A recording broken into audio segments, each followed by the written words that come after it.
तेरा जिक्र आज भी मेरी गौं में है, तेरा नाम आज भी मेरी सांसों में है। चाहे तू कहीं भी हो, मेरा दिल सिर्फ तेरा ही है।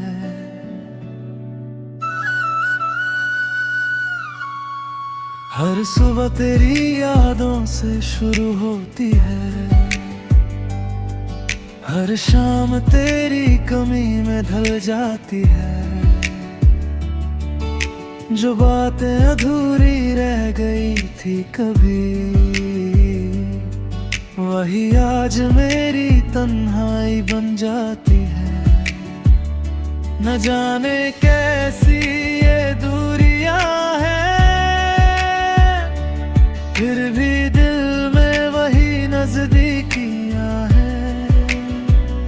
मोहब्बत अब भी उतनी ही गहरी है, बस किस्मत की कुछ मजबूरियां हैं।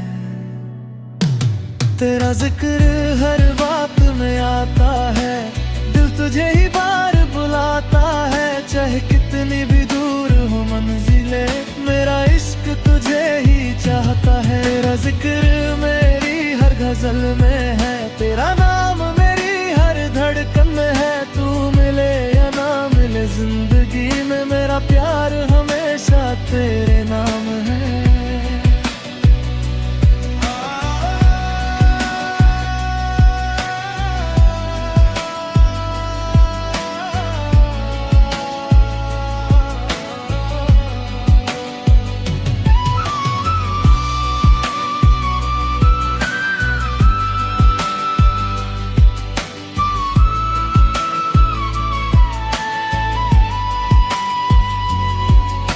चांद से पूछा मैंने तेरा पता, हवा ने भी तेरा नाम सुना। हर रास्ता तुझ तक ही जाता था, अब हर मोड़ पे बस सन्नाटा मिला। अगर कभी मेरी याद तुझे एक बार बस मुस्कुरा देना, मैं समझ जाऊंगा दूर होकर भी तूने दिल से मुझे पुकारा है। तेरा जिक्र मेरी रूह में बसा है, तेरा प्यार मेरी दुआ बना है। जब तक चलेगी मेरी ये सांसें, तेरा नाम ही मेरा सहारा।